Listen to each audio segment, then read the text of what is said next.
Assalamualaikum warahmatullahi wabarakatuh. Kami dari kelompok Atom mata kuliah pengantar organisasi komputer 2025. Di sini dengan nama anggota saya sendiri Chandra Wijaya dengan NPM 2017 Dan saya Rajan Putra Pratama dengan NPM 2017 Saya Muhammad Haris Setiawan dengan PM 2017 Di sini akan menjelaskan mengenai arsitektur dan organisasi dari sebuah CPU 8 bit untuk memenuhi tugas UTS pengantar organisasi komputer. Untuk materi yang pertama akan disampaikan oleh Rajan Putra Pratama. Oke, jadi di sini ada arsitektur dan organisasi dari sebuah CPU 8 bit. CPU 8 bit adalah unit pemrosesan pusat yang mampu menangani data dalam potongan 8 bit sekaligus.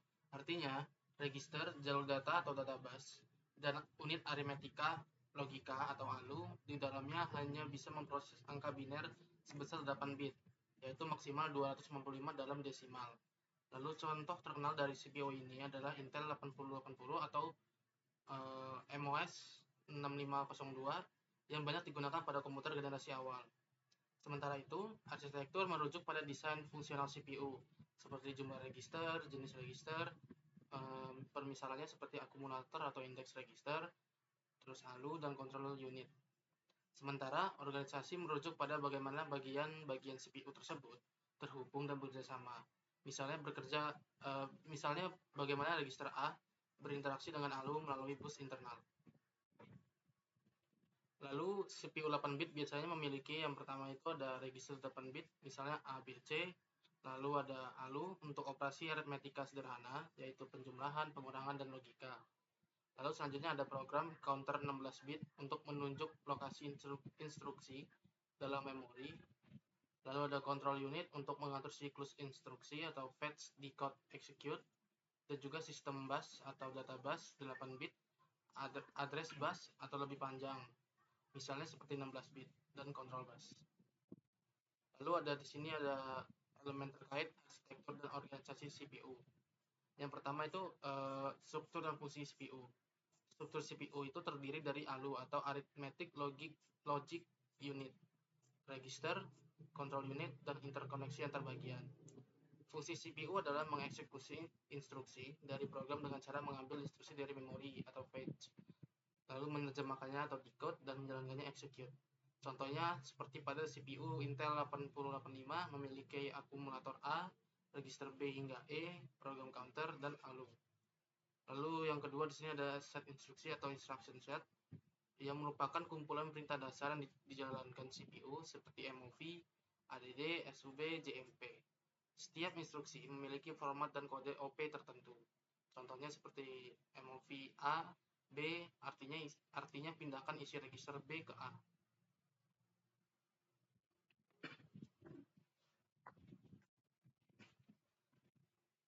Di sini saya akan menjelaskan penyajian data atau data presentation. Penyajian data adalah cara data dipresentasikan di dalam sistem komputer, terutama dalam bentuk binar. Di CPU 8 bit, semua informasi disimpan dan diproses dalam satuan 8 bit atau 1 byte, yang berarti dapat mewakili 256 kemungkinan nilai 0 hingga 255 dalam desimal, atau 00H hingga FFH dalam heksadesimal. Data bisa berupa angka integer, karakter dengan representasi ASCII pada ASCII atau instruksi. Sebagai contoh, karakter A dalam ASCII adalah 65 yang disajikan sebagai 01000001 dalam binar. Untuk bilangan negatif, CPU biasanya menggunakan sistem bilangan komplement 2 to complement agar operasi penjumlahan dan pengurangan tetap sederhana. Penyajian floating point jarang digunakan dalam CPU 8 bit karena keterbatasan register dalam efisiensi, sehingga lebih sering digunakan penyajian fixed point untuk operasi numerik yang kompleks. Selanjutnya ada teknik mode pengalamatan atau addressing mode. Mode penyelamatan adalah cara instruksi CPU mengakses data dari memori atau register. setiap mode menentukan bagaimana lokasi operan ditentukan. Nah, sebagai contohnya ada immediate addressing atau data langsung ada di dalam instruksi. Contohnya MUVA 25H langsung memindahkan nilai 25H ke register A. Yang kedua ada direct addressing. Instruksi menyebutkan alamat memori secara langsung. Contohnya MUVA 30H berarti diambil data dari alamat memori 30H. Selanjutnya ada indirect addressing, menggunakan register sebagai pointer ke alamat memori. Misalnya MOVA R0 artinya ambil data dari alamat yang disimpan dalam register R0. Selanjutnya ada register addressing. Operan berada di dalam register, contohnya ADDA B menjumlahkan isi register B ke A. Index addressing biasanya digunakan dalam CPU yang mendukung array atau string di mana alamat hitung dari base address ditambah offset index. Mode pengalamatan yang berbeda memberikan fleksibilitas dalam pemrograman dan efisiensi dalam penggunaan instruksi. Selanjutnya ada pengorganisasian memori atau memory organization. Pengorganisasian memori adalah cara sistem mengatur lokasi penyimpanan data dan instruksi. CPU 8 bit biasanya menggunakan address bus 16 bit menggunakan pengalamatan hingga 2⁻16 atau 65.536 lokasi memori atau bisa disebut sebagai 64 KB. Memori dapat dibagi menjadi beberapa bagian seperti ROM, read-only memory, menyimpan program utama atau firmware. Terus ada RAM, random access memory, itu untuk menyimpan data sementara selama program berjalan.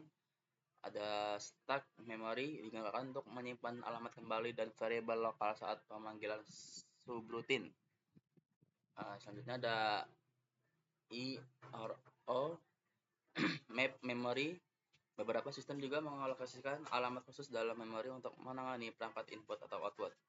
Organisasi ini penting agar CPU dapat dengan efisien mengeksekusi instruksi dan mengelola data. Selanjutnya akan dijelaskan oleh Chandra.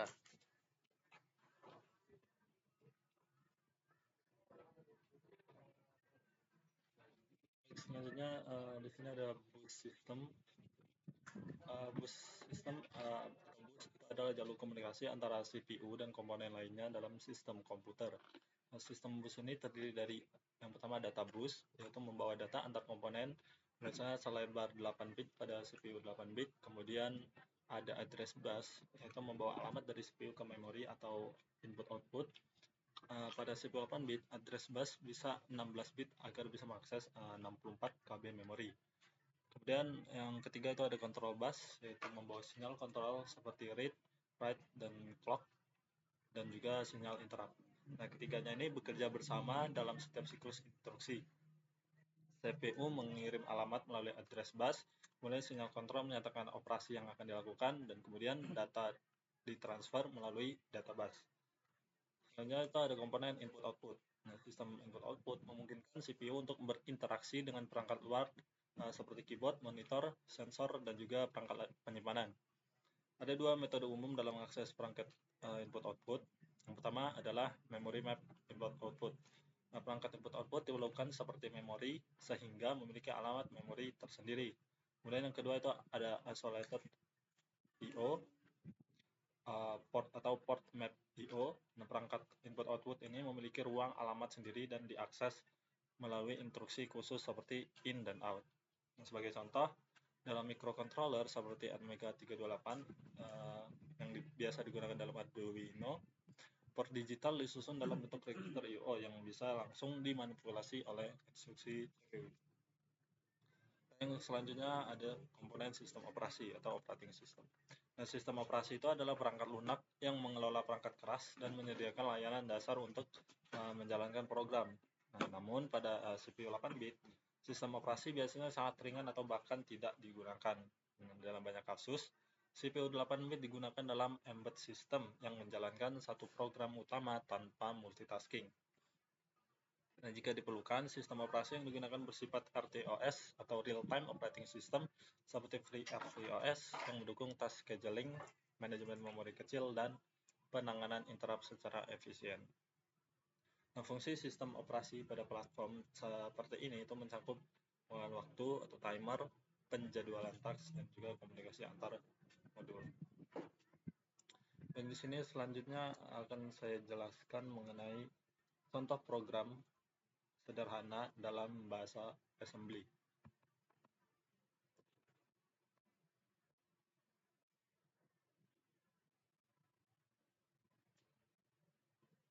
Baik, di sini di sini adalah program penggabungan dua string kemudian ditampilkan dalam input-output device yang digunakan yaitu Visual Display Unit.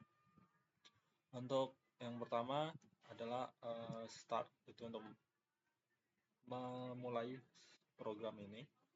Kemudian untuk DB ilmu dan juga komputer itu untuk mendeklarasikan data stringnya yang akan digabungkan. Di sini ada string ilmu dan juga komputer.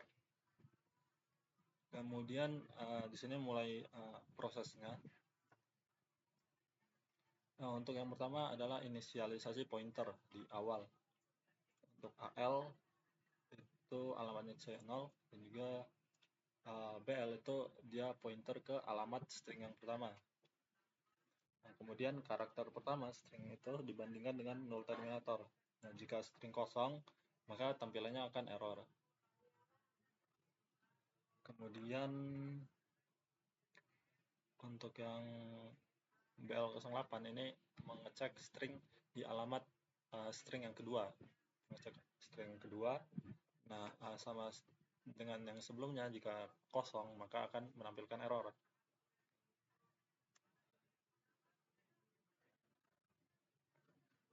Kemudian di sini ada loopingnya untuk menampilkan string yang pertama. Jadi dia akan meload karakter dari alamat BL ke CL, kemudian dicek null terminator. Jika null maka lanjut ke string kedua. Kalau masih ada, itu akan dilakukan perulangan terus untuk menampilkan dari karakternya di dalam string tersebut. Kemudian ada ins, ini untuk pindah ke posisi layar berikutnya pada Visual Display Unit ini. Dan itu akan dilakukan secara terus sampai string pertama habis. Kemudian jika sudah, akan pindah ke string kedua, di mana string kedua dengan alamat 08 akan dicek dulu untuk null atau tidaknya, kemudian akan di display pada Visual Display Unit. Ini untuk menampilkan error. Jadi di sini ada percabangan untuk string yang ada itu akan dijalankan programnya. Untuk string yang tidak ada atau null, kosong, itu akan menampilkan error. Sini kita coba aja untuk programnya. Jadi di sini untuk string pertama itu ada kata ilmu dan juga string kedua di sini ada kata komputer. Ketika dijalankan, karena ini stringnya ada, tidak null, maka akan dilakukan programnya, akan ditampilkan di sini. Di sini jika string pertama sudah selesai, dia akan pindah ke string kedua untuk ditampilkan di Visual Display Unit.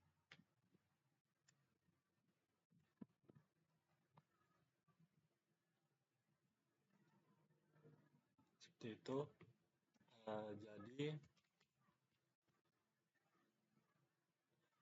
untuk prosesnya sendiri, yang pertama itu dia akan mengambil memori dari RAM itu. Dia akan mengambil memori dari si data yang tadi sudah diinisiasikan. Kemudian dari data tadi akan diproses ke CPU. dengan register, lalu akan disimpan kembali di VRAM. Dilakukan secara terus-menerus sampai akhirnya bisa dikeluarkan atau menghasilkan output di visual display tersebut.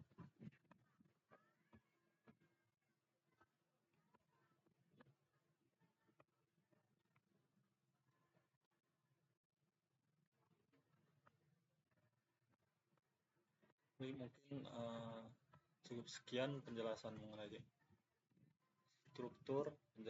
struktur dan juga